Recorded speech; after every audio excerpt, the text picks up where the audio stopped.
Could a house of dynamite spark a public rethink of nuclear risk? This article was written by Narendra and read by an automated voice, published on November 26, 2025 on Just Security, an essential resource for those shaping a just and secure world. Director Catherine Bigelow's A House of Dynamite rudely gives Americans one more reason to lose sleep in 2025. Weeks in, the film has generated strong reactions from those who see nuclear weapons as a critical life insurance policy. The late nuclear weapons expert Jana Nolan termed such exponents guardians of the arsenal. The film also has stirred disarmament advocates who fear this monster the world created will come back to kill us all. Opening an exchange of ideas on how to prevent the unthinkable, a nuclear war, is a good thing.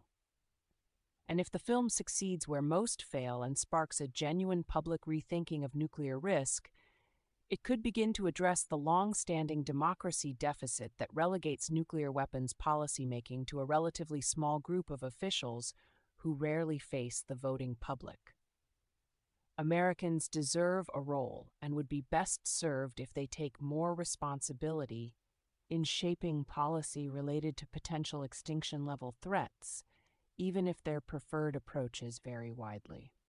The film focuses on the short window of opportunity that U.S. leaders have to detect, intercept, and respond to a single nuclear-armed intercontinental ballistic missile, ICBM, fired at a major city in the United States, whether by accident or in anger.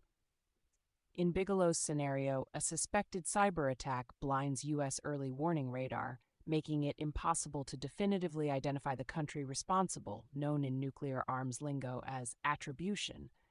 That matters because U.S. nuclear response options hinge in part on knowing who fired the missile. In the film, that uncertainty forces senior officials into educated guesswork about who launched the missile, drawing on circumstantial clues such as recent missile tests, ongoing conflicts, or possible AI-related failures in nuclear command and control systems. A more realistic scenario is that U.S. space-based early warning satellites would quickly determine the country responsible for the launch. But the film is right that the president's advisors would likely fiercely disagree over the appropriate U.S. response. Anything from overwhelming nuclear retaliation to a conventional military strike, or pursuing a diplomatic off-ramp to halt an unwinnable nuclear war. A House of Dynamite does not get everything right. Experts have questioned the trigger-happy advice military officials give the president, the window of opportunity to attempt another missile intercept, and the choice of Chicago as the key target, given there are other U.S. targets of greater political and military significance. However, these literary licenses do not distract from the key message of the movie. The U.S. government has procedures in place for nuclear war, but even the most serious experienced leader may not guess right when the country's survival is at stake. The film's resonance is amplified by the real-world backdrop. Just this past month, President Donald Trump directed the Department of Defense via his social media platform, Truth Social, to start testing our nuclear weapons immediately, sowing confusion from America's chief nuclear rivals. They were left wondering whether the president was signaling that the United States would launch the first test of a nuclear bomb since 1992, or he was simply referring to testing of delivery systems such as missiles and related equipment, which both the United States and Russia do routinely. U.S. Secretary of Energy Chris Wright, whose department is actually the one responsible for maintaining the U.S. nuclear arsenal, quickly clarified that it was indeed the latter, and the United States has no plan to test a nuclear bomb other than with the usual non-explosive verification methods. But the episode underscored how imprecision at the highest levels can escalate into crisis when nuclear-armed states lack time to verify intent. Every newly inaugurated U.S. president receives a classified briefing on nuclear attack options and is outfitted with a wafer-sized biscuit containing the authentication codes required to order a launch. Those who have received the briefing from U.S. Strategic Command describe it as sobering. The power to act as judge, jury, and executioner is one that most presidents did not flaunt. President Richard Nixon may be the exception, reportedly saying of his sole authority to launch, "I can go in my office and pick up the telephone, and in 25 minutes, millions of people will be dead." Trump has given many Americans reason for concern about how he would wield this power. In addition to the nuclear testing missive just weeks ago, there are several examples from his first administration. At a highly sensitive time of denuclearization negotiations with Kim Jong-un, he ordered a high-risk special forces mission to gain intelligence on North Korea's thinking. And when briefed that the U.S. nuclear stockpile had decreased by 80% from its Cold War peak, Trump asked his advisors to build up the U.S. active arsenal tenfold to an unprecedented 50,000 warheads. Unlike President Jimmy Carter, a former nuclear submarine officer, or President George H.W. Bush, who personally edited the president's daily brief as director of the Central Intelligence Agency, Trump, like other post-Truman presidents, brought with him no direct experience navigating nuclear risk. A house of Dynamite's contribution is to show that experience only goes so far by the time a ballistic missile is inbound.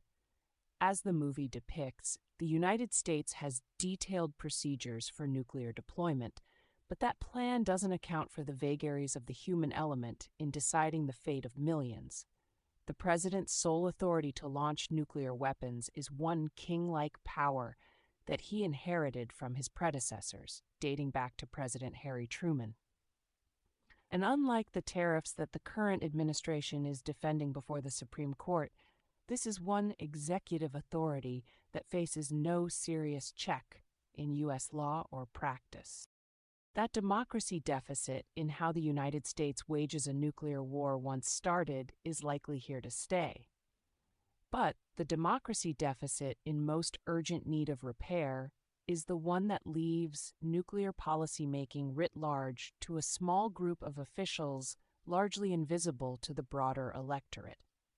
Based on Google Trends search results in the first week that Dynamite premiered on Netflix, viewers were doing their own research to see if the U.S. government is getting it right. And though the search queries dropped off quickly, they mirror 2023 polling that shows 60% of Americans want more information about nuclear weapons, and more of them trust academics and military leaders to provide that insight than the president, the U.S. news media, Congress, activists, or social media. Past generations had more constant reminders of nuclear danger, albeit filtered and sanitized. Baby boomers, for instance, grew up with public service advertisements such as Bert the Turtle, which sold the idea that ducking under a wooden school desk would protect against a Soviet Viet megaton bomb. Prior to airing the blockbuster 1983 television movie The Day After about the horrific effects of a nuclear attack on the American heartland, ABC tried to preempt the likely emotional distress of its audience by distributing an 8-page guide to cope with the difficult subject. The film had real political consequences. President Ronald Reagan, who watched it, went on to negotiate arms treaties with the country he had labeled an evil empire. Just 6 months earlier, today, Americans lack that steady drumbeat of reminders, arms control advocacy notwithstanding. Some incidents have been widely reported over the past decade plus. The earthquake and tsunami-triggered meltdown of the Fukushima Daiichi nuclear power plant in Japan in 2011, the 2018 false alert in Hawaii, Russia's shelling of the Zaporizhzhia nuclear power plant after its invasion of Ukraine in 2022. In July this year, the U.S. strikes on Iranian nuclear sites corresponded with the most searches of nuclear weapons as a topic on Google Trends in 5 or more years. But these cases occurred at a distance from most Americans and quickly faded from the headlines. That keeps the low probability but high impact risk of nuclear war largely out of sight and out of mind. In their 1984 presidential debate on foreign policy, Reagan and former Vice President Walter Mondale spoke fluently about nuclear weapons systems, missile defense, and goals for verifiable arms control. Those positions had a large role in shaping voter preferences.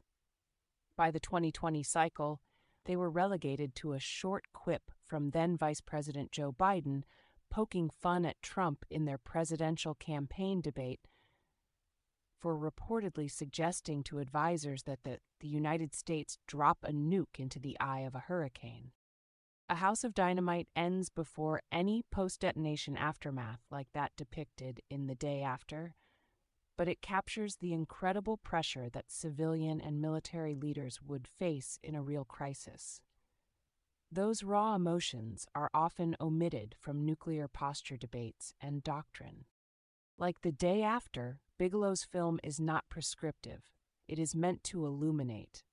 Some viewers may conclude from A House of Dynamite that mutual vulnerability to nukes is unacceptable, and that the United States should invest heavily in a Trump-proposed missile defense system known as Golden Dome to make the probability of intercepting a nuclear-tipped missile less of what the film calls a coin toss. That could explain the surge in Google searches of ground-based mid-course defense during the movie's debut, the most searches of that term in at least 5 years. Others have argued the key lesson is that if the United States doesn't invest in new capabilities, its adversaries will gauge that they could get away, or at least survive, a limited strike. So the U.S. president needs flexible, scalable options. The Pentagon reportedly is concerned that the movie may shift public opinion in ways that complicate its budget priorities. Unlike Top Gun, for example, A House of Dynamite is not likely to lead to a recruiting surge, and it could threaten support for high-end, expensive hardware as nuclear weapons eat up a larger share of the discretionary federal budget over the next decade. Instead, it exposes a realistic scenario that, until now, existed largely in classified war games. President Trump can shape public interest for ill or good through his megaphone and willingness to break with convention. He has moments of pragmatism, entertaining an extension of New START and showing an apparent willingness to return to some form of nuclear agreement with Iran after U.S. and Israeli strikes delayed, at best, Iran's nuclear program. He could do a Reagan-sized transformation by using his bully pulpit to push for ratification of the Comprehensive Nuclear Test Ban Treaty, CTBT. This type of deal-making would likely be to his political benefit, as 83% of Americans say preventing the spread of nuclear weapons should be a very important priority.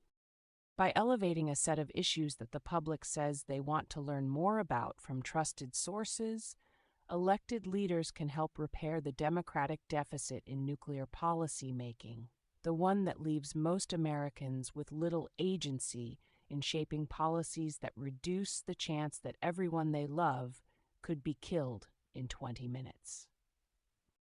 Left of launch is the time to spend political capital to reduce nuclear risk. Once the first country launches the first nuclear weapon, it is anyone's guess whether the president reacts appropriately, no matter if it is Dynamite's Idris Elba or the real one. Thank you for listening to this article published on Just Security.